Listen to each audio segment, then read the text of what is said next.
Hello and welcome to this video.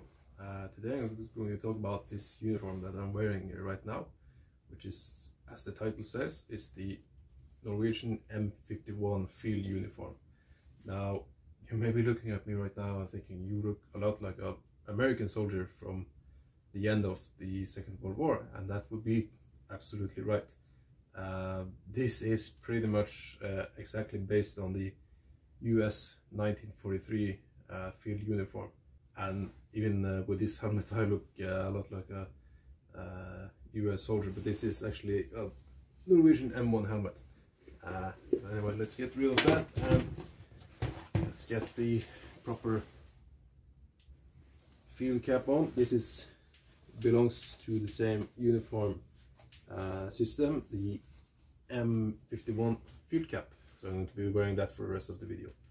So after the Second World War, the Norwegian military standardized on British stuff, British battle dress, pattern 37 webbing, aircraft, weapons, Lee Enfields, Bren guns, and so on. But in the early 1950s, the Norwegian Department of Defense decided that they were going to standardize on American equipment, and this was the main reason for this was the obviously the Marshall Plan and the Marshall Aid Program. Especially the Norwegian Home Guard after the Second World War received a lot of American HPT uniforms, HPT coveralls, basically working uniforms that they used as field uniforms. And then I'm sure they received M43 field uniforms as well, but I think most of them were actually sent back to America, but I'm not 100% sure, and that's, don't take my word for that. So they decided to, yes, as I said, is standardized on American equipment, and this is what they went with. The uniform was adopted in 1951 and called the M51, obviously, and this would serve as the main field uniform for Norway for about 30-40 years in some cases, and these would have lasted even into the early 2000s in some Home Guard units.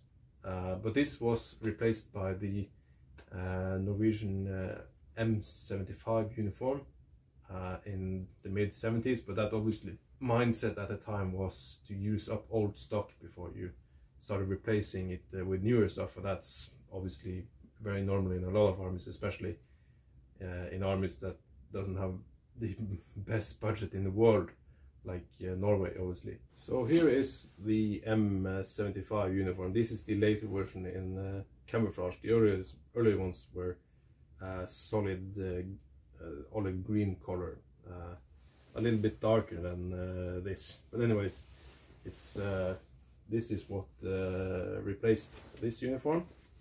But this isn't the main focus of the video, so this is going to be for another time.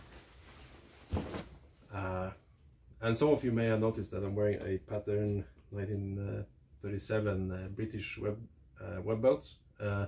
This is a Norwegian produced civil defense belt, but it's the exact same dimensions, and it will take most 1937 pattern gear to it. The only exception is that it doesn't have the things on the back to put the shoulder straps through, or the suspenders, or whatever you want to call it.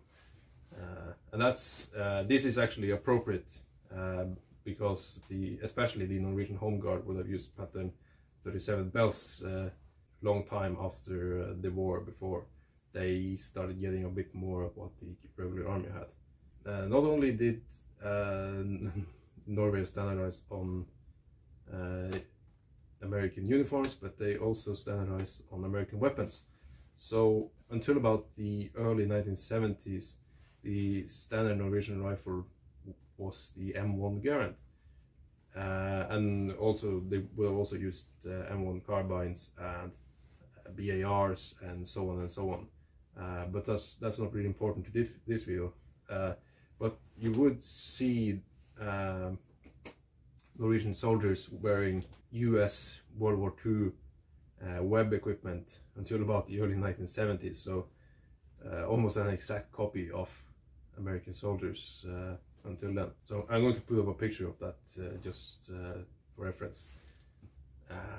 I'm wearing a shirt and tie underneath this, and it's not just to be nice, but in the 1950s and early 1960s, the wearing of shirt and ties even in the field would have been common, but they gradually replaced that because obviously having something gripping this tightly around your neck, and that doesn't really serve any practical purpose. Why would you even have that? Let's see. I can show off the badges on the left. Hang on. The left sleeve here. This is a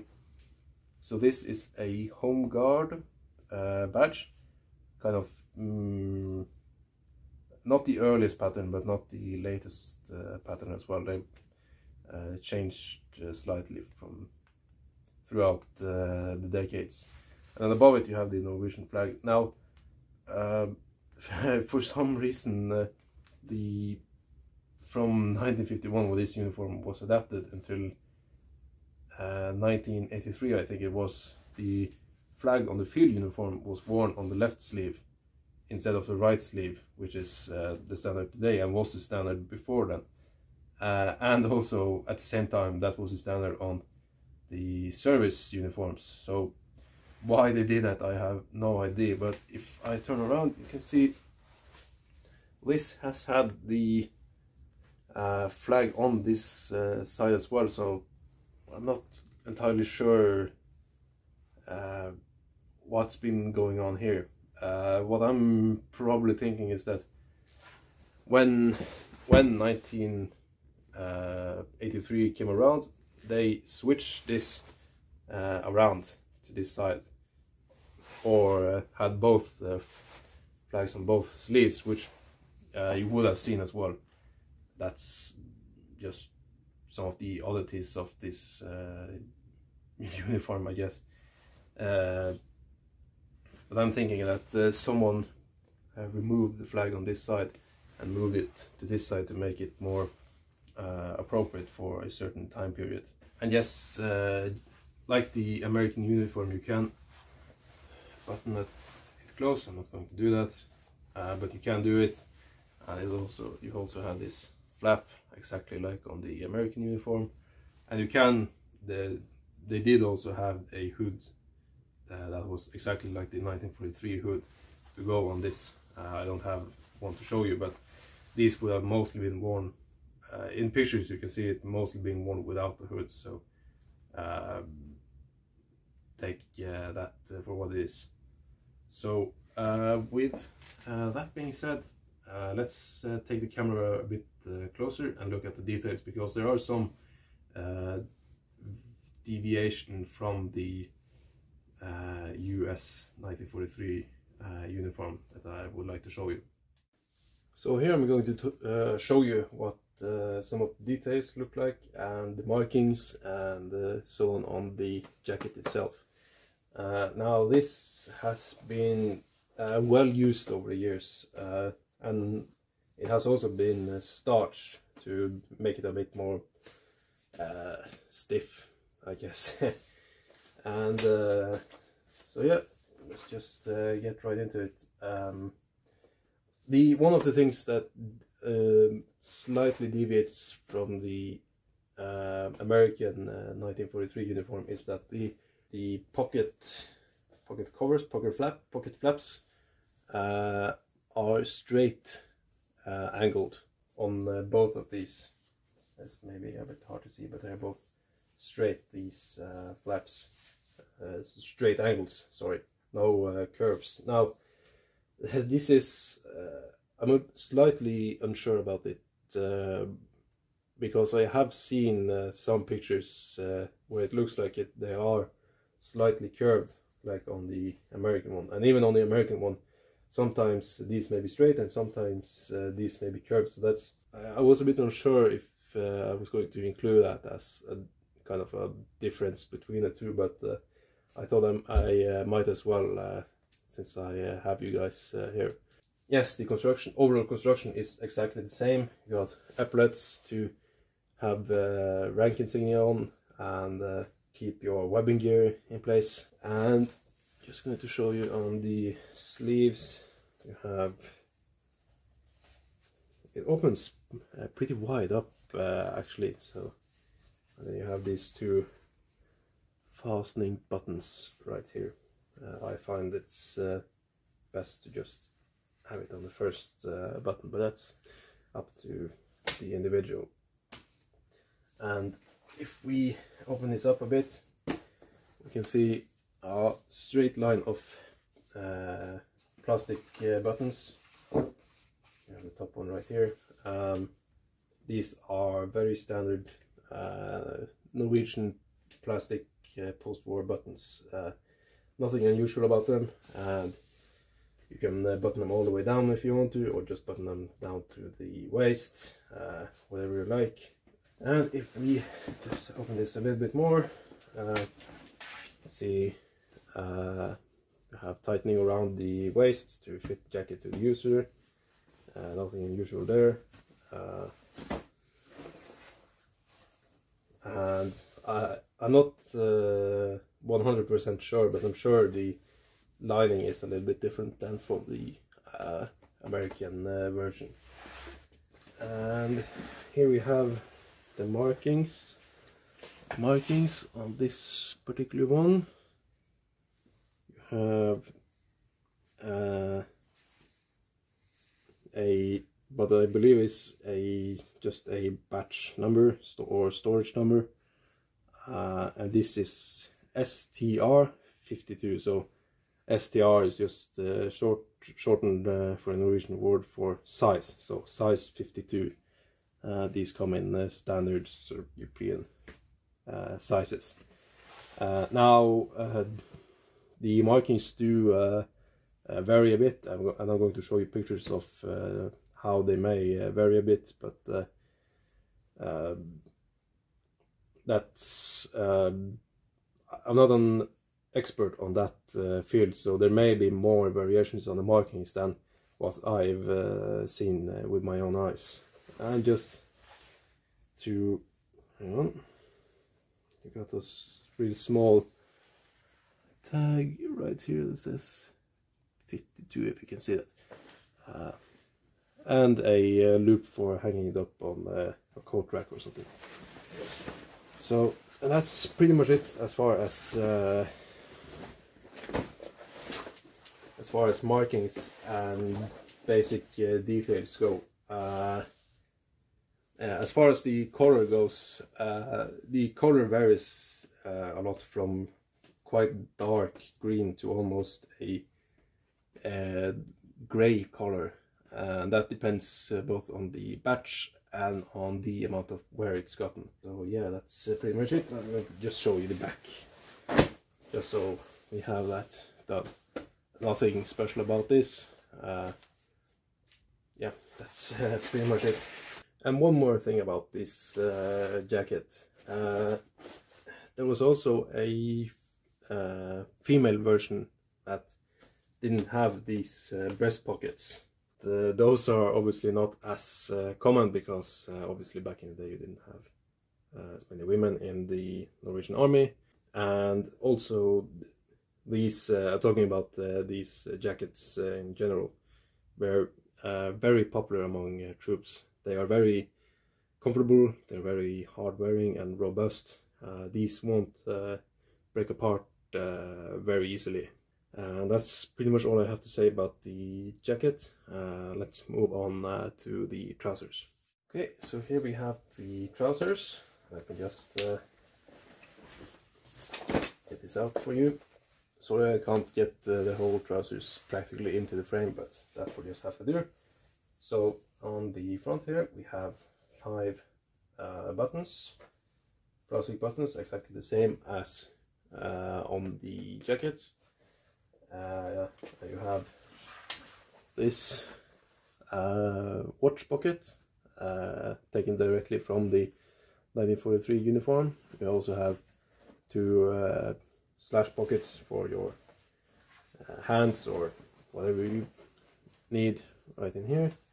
You have belt loops going all the way around. These are slightly thinner than the American one. The American one seems to be a bit fatter, just by a little bit.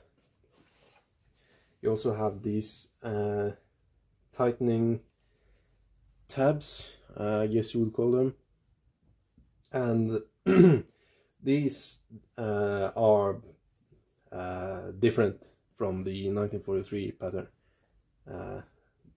This doesn't have a button to just hold it in place, so you have to tighten it or just leave it be, just flapping around. Not that it would get in the way when you're obviously wearing it, wearing the jacket above it. On the back you have two ass pockets. We have two ass pockets, nothing unusual there. You also have, now this is where it starts to deviate a little bit more from the US 1943 uniform. It has reinforcements on the back here, so, and it basically covers the whole buttocks. Obviously that would be a point of wear for these, so this is quite a good addition in my opinion. You can see just basically just sewed on, slapped on an extra piece of fabric. And you also have the same on the front for your knees and thighs. Quite a good addition if you ask me, and it works quite well. On the trouser legs, down on the trouser legs, you have this tab for tightening. This button just holds it in place so it doesn't flap around, and you can tighten it this way when you're wearing it with anklets. It makes it a bit easier for the trouser to kind of hug your leg. Like on the American 1943 uniform, it has two buttons.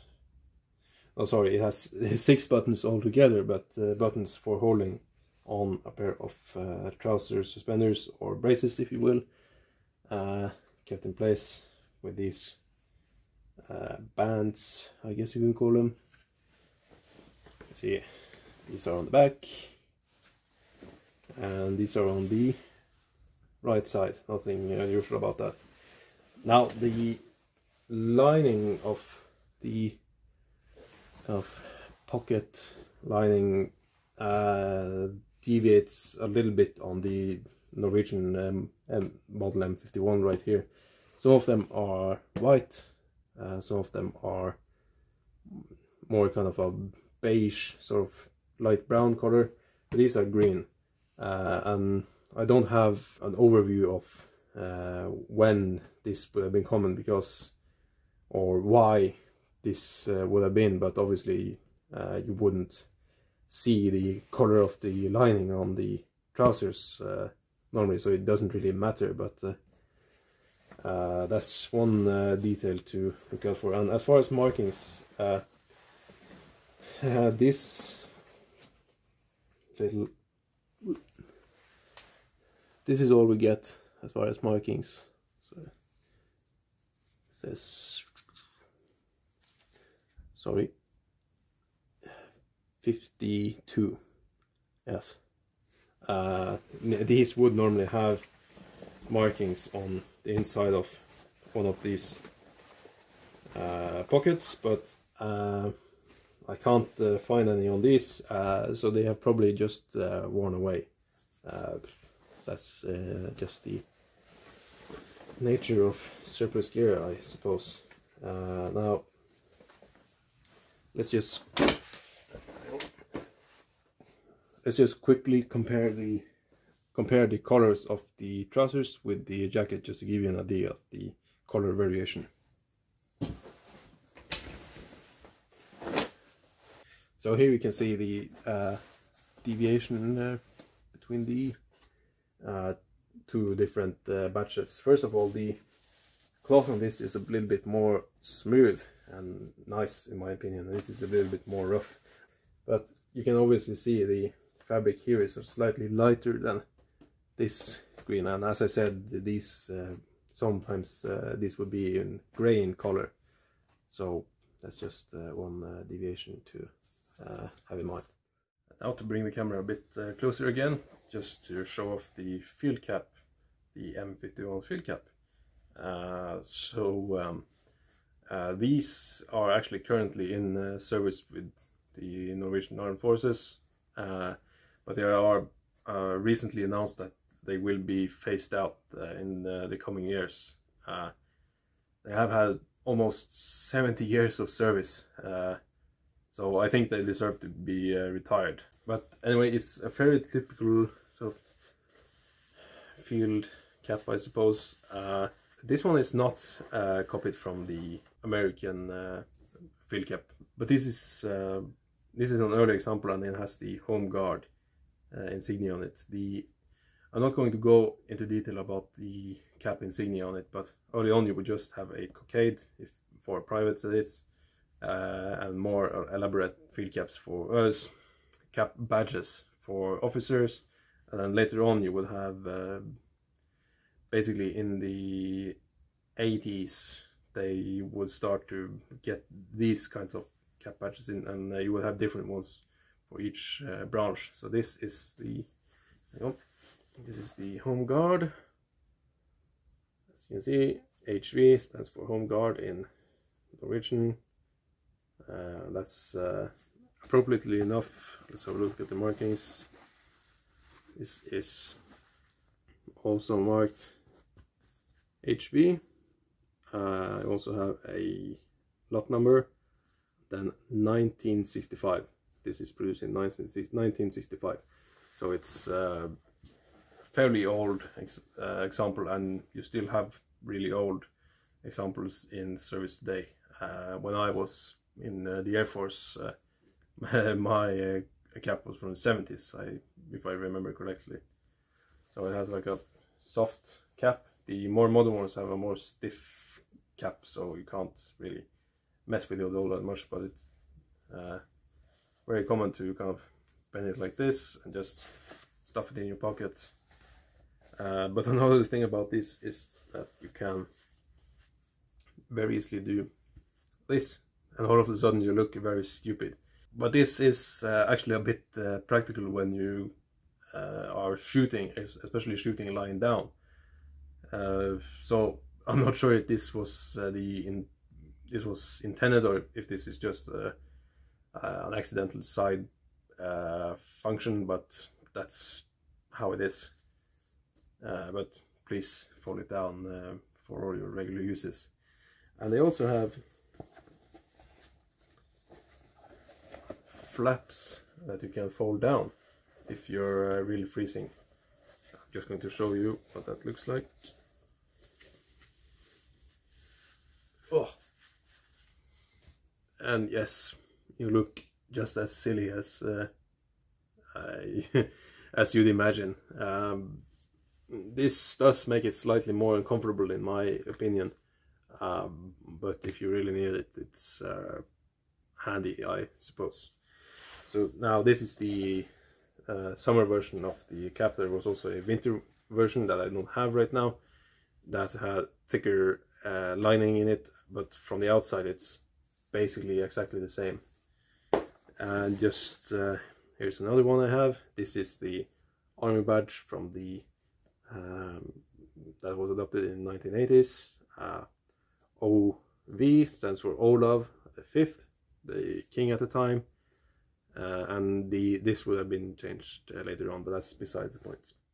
Okay, so that's pretty much it. I would like to thank you guys for coming along for this video, and for letting me share some of my at times a bit limited knowledge or very specific knowledge maybe on this subject. Like I usually say, if you have any comments or questions or anything at all, please leave it down in the comments below. I'm more than happy to answer all of your questions on whatever it may be. It's great to get feedback, guys. So with that said, goodbye.